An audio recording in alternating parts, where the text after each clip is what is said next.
Welcome back to Unhinged, the podcast where we talk politics and what we've been doing in the past week.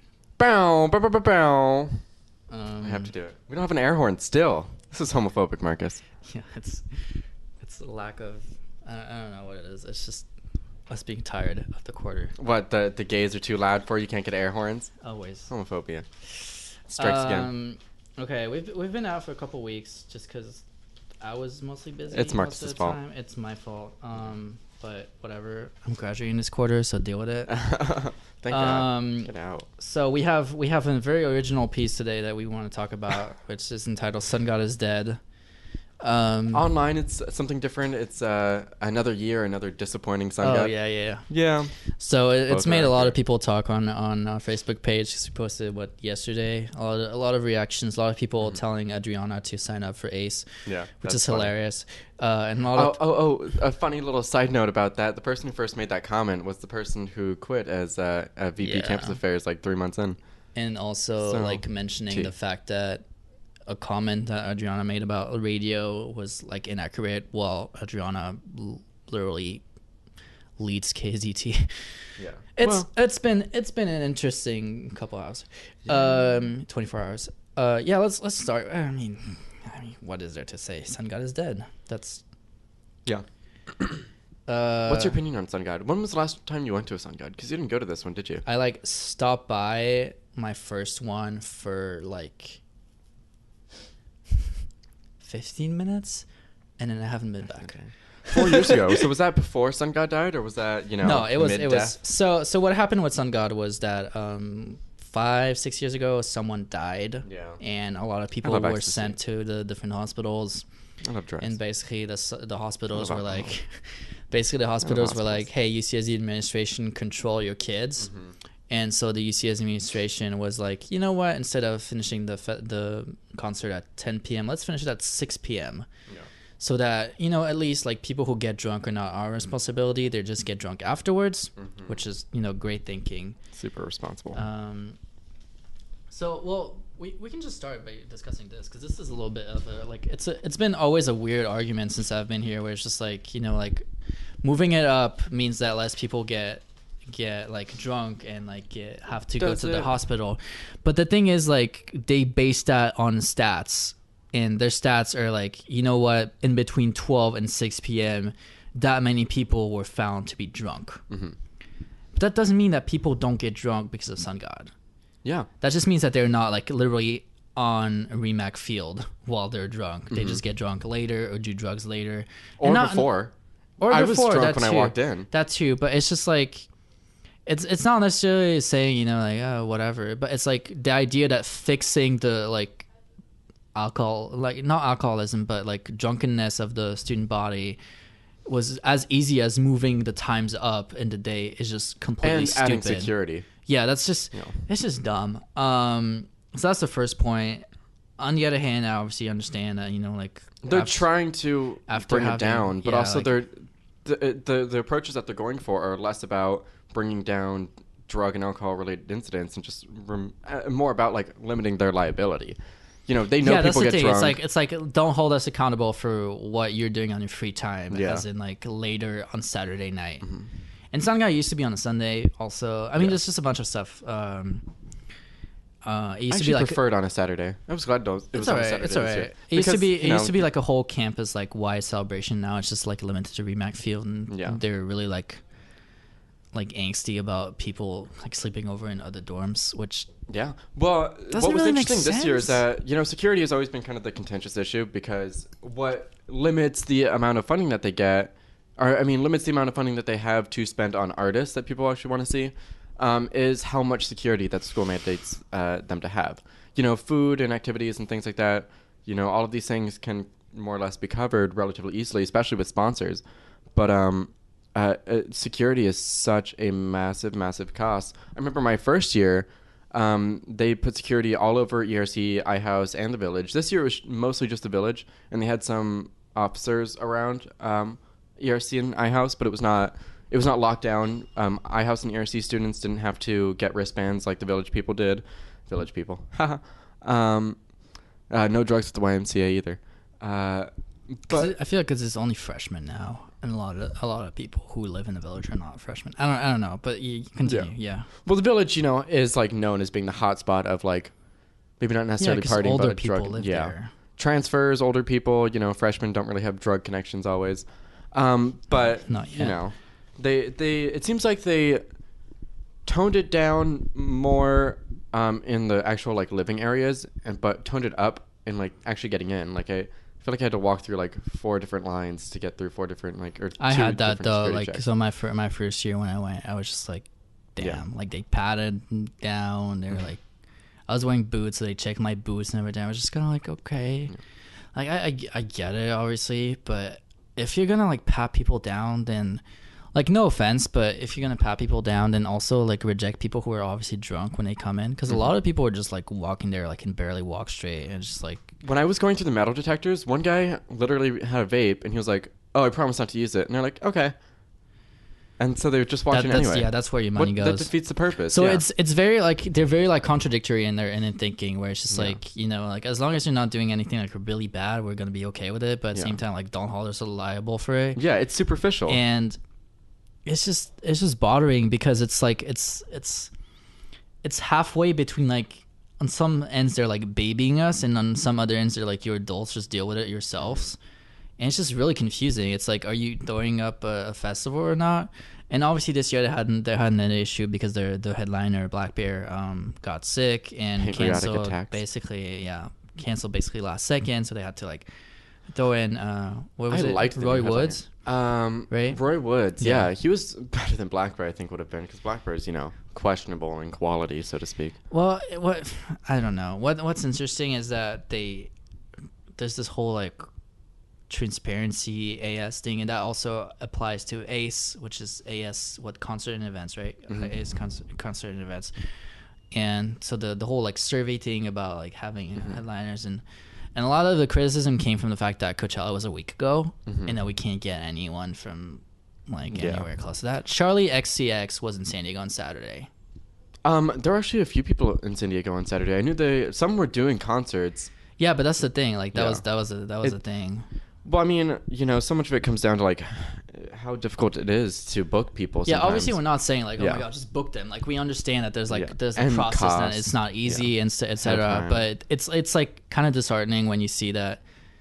There are people like a 2-hour drive north of us having a much better time. Yeah. Yeah. Well, I mean, some of the comments I think were a little bit like I don't want to say misguided, but maybe unfair or kind of like not totally comprehensive online.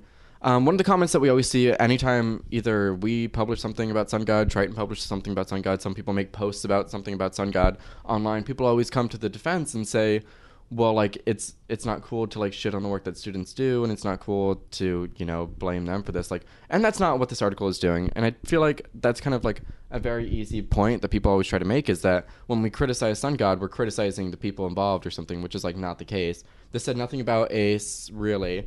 This has said nothing about Just the funding, because we understand the limitations that Yeah. AS has, and also that they have to abide by set like regulations set and a of budget. rules that UCSD administration is putting up on them, and that has to do with what happened a few years ago. That is literally out of their control. But it's just we're like complaining about the idea of Sun God as a general thing, because it's so like it's fine. Some people like it, whatever. But in like the enthusiasm as a whole, it's just kind of like just leveled down, because there's so many things where we look at it and we're like, okay, this is fine. Yeah. And you're like, I mean, overall, 15% of your 15% of your student fees goes to that. 15%. Can you imagine? That's 15% of like the student fee that you pay for it goes to this, and you're like, it's fine. And then a lot of people are also like, I don't want to go. Yeah. And I'm kind of like, I mean, that's my case. I was just like, I don't really care. Yeah. Like, I'm not gonna be like, oh my god, I don't want to pay for it because I don't go. Like that's not what I'm saying. But at the same time, it's just like I can't really get excited for this. Like the only artist I've ever been excited of Sun God for all 4 years I've been here was Bad Sons. I don't even remember that. That was 2 years ago. Oh. Or 3 years ago. But anyways, it was just like one artist out of like 25 that have been at Sun God. I'm just like, yeah. I get that they're trying to find stuff for everyone, but also like they're not doing a good job at it.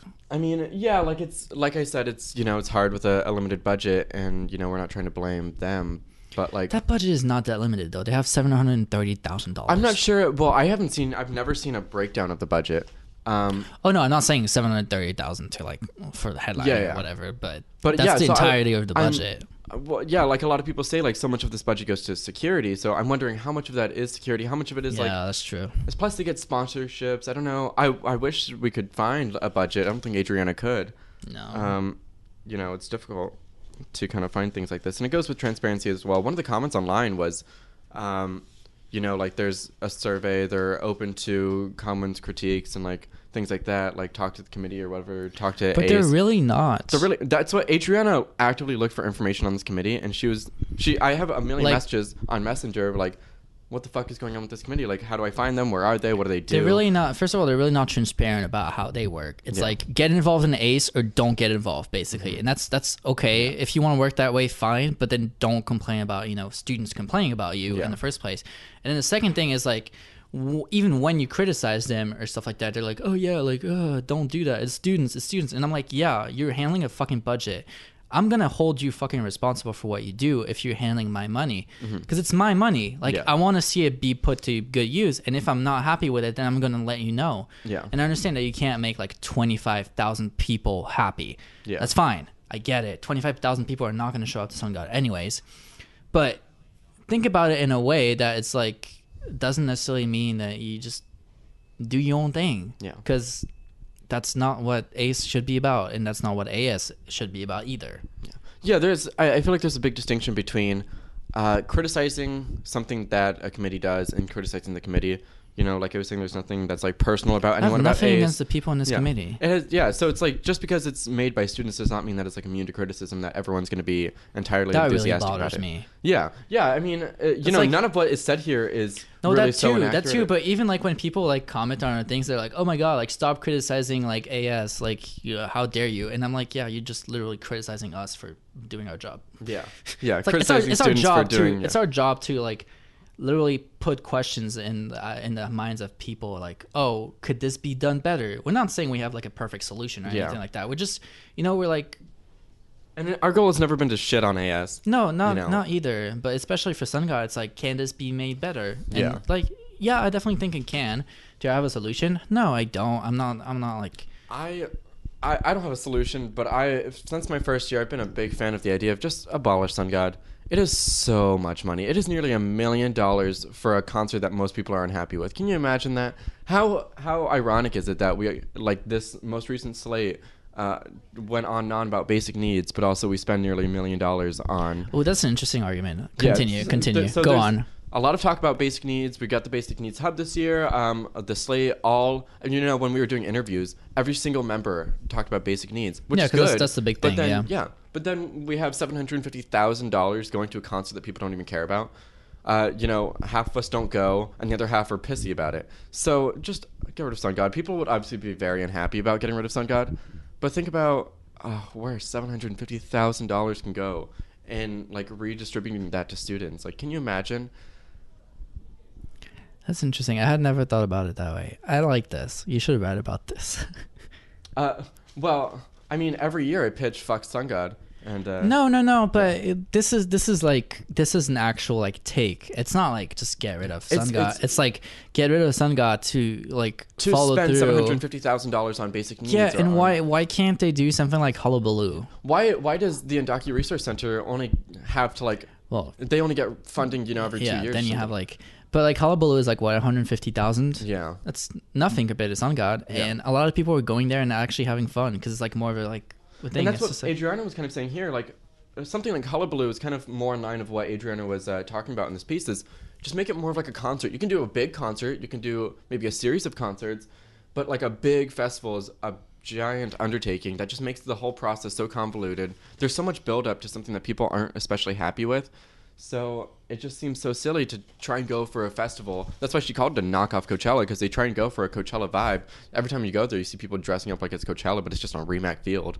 And then it's kind of a letdown because it's obviously not Coachella. So I think something that's like significantly cheaper, like Hullabaloo, and something that people kind of enjoy more. Like you never really hear shit talk about Hullabaloo. I don't. Yeah. Like maybe people don't care about it as People much as Sun fucking God. love it. Yeah, people like it. People, people maybe don't go out. Like it's very rare to hear people say, "I loved Sun God." Yeah. It's like I was drunk enough to appreciate Sun God. Sun God, let's be honest, like I went, it was fun. Like no one's saying it's so shitty that like it just ruins the experience and everyone there is gloomy and like, it's still a music festival. It's still kind of cool. But people are like disappointed, especially since $750,000 are going to disappoint students. And like another big part of it is that Hullabaloo is like on a Friday night, where it's just like it's more intimate, it's more like it's more real. There's lights everywhere. It's nice. Like roller coasters or some shit. Like just do that. Just do one of those each quarter. One state, yeah. Just rebrand Sun God to be like a small like spring festival. Even just break it up, yeah. $250,000 whatever for one larger Hullabaloo. If you broke up that 750 into 3, you just do 2 more Hullabaloos, right, in the winter and then in the spring, and then 250,000 to like whatever basic needs you want to fund. Yeah, and then you're good, and literally everybody will be happier with this. I mean, yeah, like if you just do a Hullabaloo, I'd go if it's Hullabaloo. Yeah, I mean, it's more intimate. Like, you interact with people more. And you actually get to do it at night. Yeah, at night. Or if that's really something that you're looking at, then give more money to the college council and have each college council put out their own act or something like that. I don't know. Just do something different, because right now it's just not working anymore. Yeah, and just saying like, oh, students put a lot of work into this is not going to accomplish anything. Like, students, are given each year a particular set of circumstances and budget that they have to work around. That's not going to change. But, by dismissing like criticism of Sun God by saying that it's done by students, and then at the same time saying, oh, here's our survey, tell us about how you thought of Sun God, it's like very ironic and like not very productive. Yeah. It's actually you should write that article, because I've been thinking about like that kind of stuff for like a while, and every time I go back to it, it's just like, Sun God sucks, and then I just don't have a fix. But that's actually an interesting. Sun God sucks and $750,000. That's an interesting take. You should write that. Let's, because I don't really have much time today, so let's just go quickly to. We'll skip the secondary and we'll go to Let's Die. not kill people for organs, please. Now, I love this piece. Okay, so this issue also has a piece called Ride and Die. It's a column. The column is called Economize It. It's Suzanne. She takes an issue, takes a look at it from an economic standpoint. And I think this is such a great fucking article. It's not something you want to take life advice from, but the argument is that, for a long time, motorcycle deaths have been a good supply of organs. And with the rise in motorcycle safety laws that have been happening over the past several years, that has gone down. So just give people the option of not wearing helmets and things like that. Just dying. That's funny as shit, Marcus. There is a disclaimer. These views do not necessarily represent the views of the UCSD Guardian. We're just going to say that now. But also, that's funny as shit, Marcus. Can we just mention that I was adamant about adding this disclaimer, and you would like, Okay, so a few things about this article. If you think about it that way, and you're like, okay, this is okay, then I mentioned that during our meeting when she pitched that idea, where it was just like, well, why don't you ask people who are in cars to abolish seatbelts? Mm-hmm. Like, what difference does it make? Why do only like motorcycle riders have to suffer? She talked about it. In motorcycle incidents, they usually only have brain damage. Internal trauma is usually pretty limited to the brain, so they have better organs for donation actually than people in cars who kind of get smashed between their cars. Yeah, because people in motorcycles don't get smashed. They don't get smashed. They just go flying. Oh God. Yeah. Okay, so I have huge issues with this piece. Not the way it is written, but with the take. I love it. I think we kind of like threw it out as a like a satire piece, and it turns out it's just not. It just doesn't work as a satire piece. It works as a serious piece, which is what she intended in the first place. So props to her for that. On the other hand, it's still a very funny read, even if it's not satirical. It's so funny. First of all, okay, so it's really funny. Don't take life advice. Wear a helmet. Goddamn. If you are also because it's fucking against the law. Just wear a helmet. Yeah. I don't even know where to start on this. I mean, I feel like it's pretty simple. Wear a helmet, but also read this article because it's funny as shit. So from personal experience, because my dad owns a motorcycle, and I've been riding a motorcycle since I was like basically a kid. And obviously, the first thing you learn when you're on a motorcycle is that basically riding a motorcycle is 10 times more complicated and dangerous than being in a car. And there's all these signals that I learned as a kid that was like, if I have a problem, I need to like pull on my dad's jacket or something like that, and he would stop, because if you have a problem on a motorcycle, it's dangerous. It just is, because you're so exposed and everything. If I were to not wear a helmet, that would not be okay. And that's like, it's like more of an like emotional like response to it. It's not even to the point that like, yes, like having more organs saves more people, which very well, okay, fine. But my thing is like, you're already so exposed. And I do want to ask her, I didn't ask her, but like if she's ever like ridden on a motorcycle.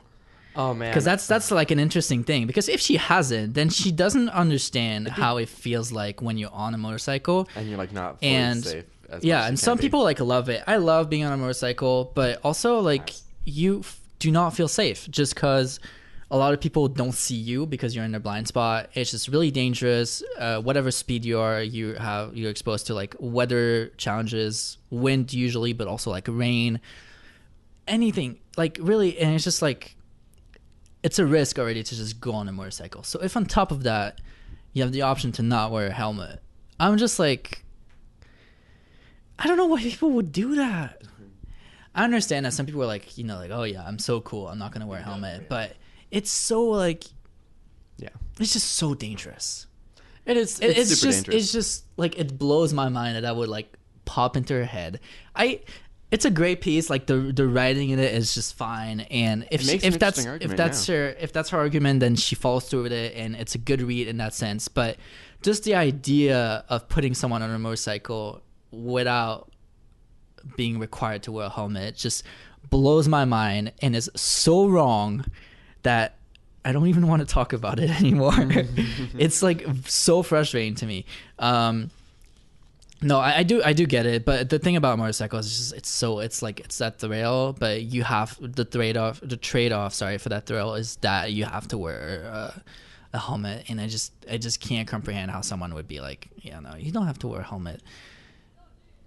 My favorite part of the whole process of getting this thing ready for publication was the copywriter who wrote Is this real or something like that? Right? This raises some ethical concerns, especially for people who have lost family members to motorcycle accidents. It's not wrong. It's not wrong, but also that's the point. Yep, yeah, there are in fact ethical concerns here. So yeah, so true. Obviously it's an opinion. Like the law is set. The law is probably never going to change.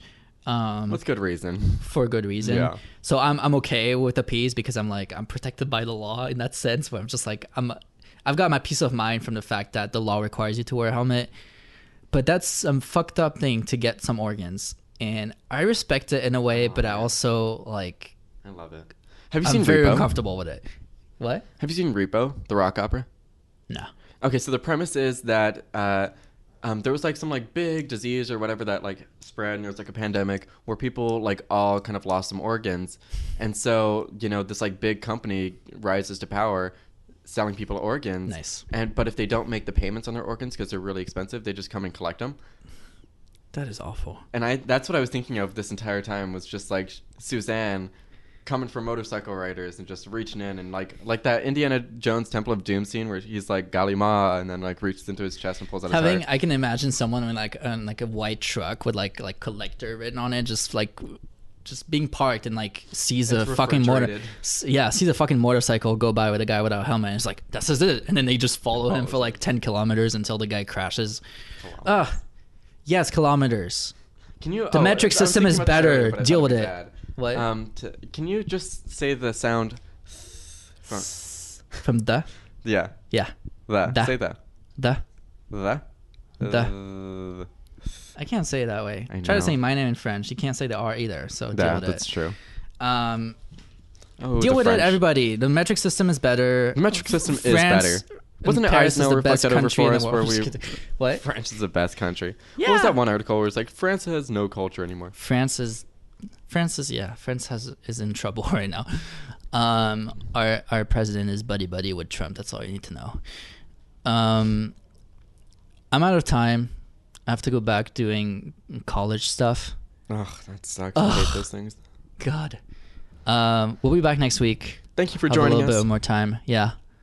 I hope you enjoyed us shit talking about Sun God and motorcycles. But actually, proposing solutions Yes. in case of Sun God. Abolish Sun God. Motorcycles already have a solution. It's called wear a helmet. You have nothing to lose but your boredom. And your life, and also being in prison or getting a fine. Oh no, not the motorcycle thing. The Sun God thing. If you lose, oh man, if you go to Sun God and lose your life, that sucks. That just means we have more security. So don't do that. Don't dick. please. Yeah, don't be that Please be guy. That's safe. like killing yourself on the freeway. Drink responsibly, even if you're underage. Okay, Captain Morgan. Even if you're underage. Actually, That's true. drink responsibly if you're over the limit, because that's it's illegal. Either Don't be like do Chris. drugs or drink. Don't do both.